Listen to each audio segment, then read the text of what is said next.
The Soviet authorities had a very simple, I would say straightforward policy of making sure that young talented players, especially prodigies from Baku, half Armenian, half Jewish, would not be tempted to defect to the West. You are listening to Kasparovchess.com podcast, episode 9.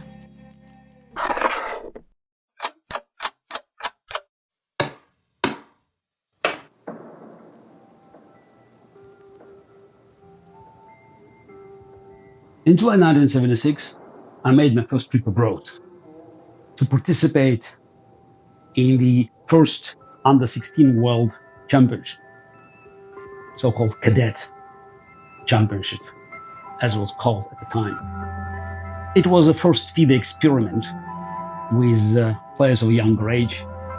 Until that, they only had World Championship under 20. And I think it was still an unofficial event. The first official would take place next year in 1977. It doesn't sound like a big deal today. Young kids who are playing for their countries, they used to travel around the world. World championships under 8, under 10, under 12, under 14, they are taking place in every quarter of this planet. These events could be organized in Australia, in Brazil, in South Africa, in France, in Germany, in the United States. And it all sounds more than normal that people can travel around the world without any serious restrictions.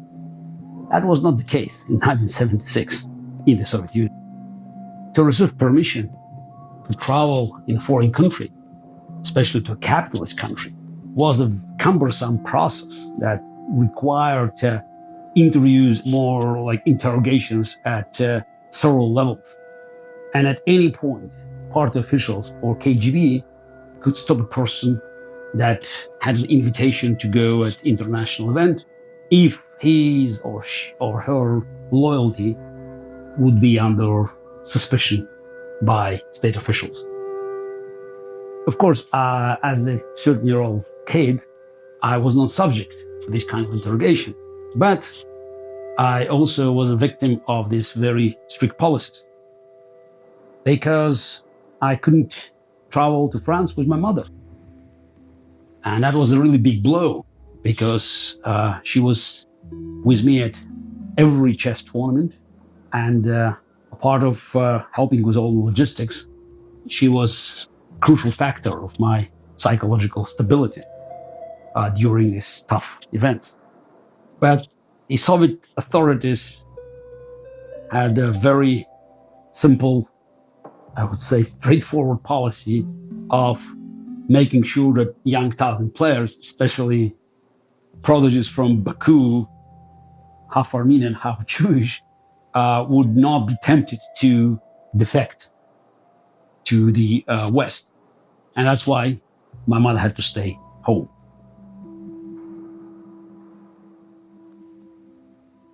I have to add that my great teacher, Mikhail Botvinnik, was against this trip, recognizing that being thrown into this new atmosphere, without my mother, I would not be able to play chess at my full strength. And he was right. I was accompanied at this tournament by a very famous Soviet coach from Lviv, Viktor Kort, who helped to raise a number of great talents and very strong players. Alexander Belavsky, Oleg Romanishin, Marta Letinskaya. And it was another custom in the Soviet chess to award a good coach with a trip abroad. There were few of them available, and for Kart, it was not an event where he had to come back with a victory, because I was not his student, but it was more like compensation for his good work. I have nothing bad to say about him. He just did what everybody would do, but it was definitely not a good match. He tried to bring me in to get acquainted. I remember I traveled with my mother to a training session of Ukrainian national team that took place in Lviv. He brought Belyavsky and Romanishin to sit with me and just to show a few ideas in the openings.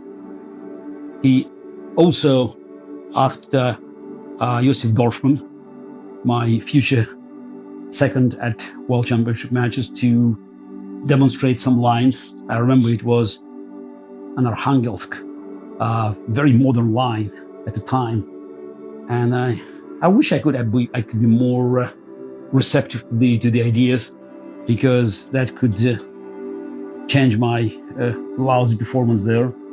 But I was probably too arrogant, just always looked at these games and variations showed by top players with some sort of skepticism, because I had my own openings and I had a full confidence in them.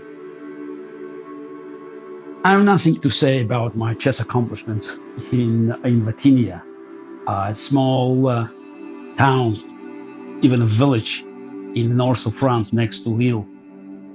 I ended up with +3, tying cert 6, and being fifth on tiebreak. I faced 3 future grandmasters in this tournament, and I lost 2 games in round 1 against Vanderville and in round 3 against Muriel Chandler, and that sealed my fate in the tournament. I did a bit better and even beat Ian Rogers in the 8th round, but looking at the games today, I'm still shocked by how lousy I played there, and naturally it was nothing to compare with other events. I was my own pale shadow of Garry, who won the Soviet Junior Championship in January. And I even couldn't pick up a game that made me proud, as I did from unsuccessful attempt to become master in May in Khalil Bali Memorial in Baku, where I still could proudly show a few games that I won in a very good style. Performance in Wattignies was flat. Of course, many factors contributed to that, and I just couldn't find myself being surrounded by an atmosphere that was so different from everything I saw and experienced in my short life. When we came back, I became some kind of a hero in my school or in my neighborhood in Baku, because nobody traveled as far as I did. Some people could visit so-called socialist countries, but it was quite a sensation to have a kid who already visited France. And I remember that our teacher, who was also headmistress of the school, she was teaching us literature and Russian, asked me to write some kind of essay about my experience in France.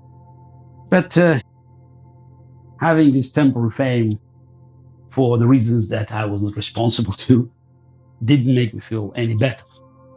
It was a failure, I knew it.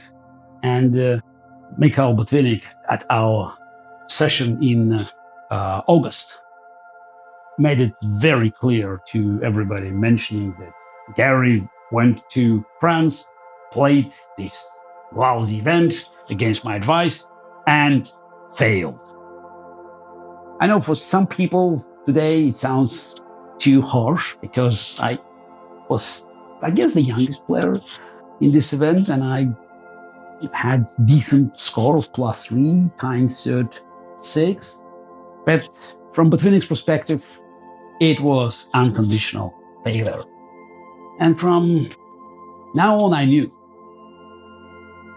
in any event, place other than first, medal other than gold, was a failure.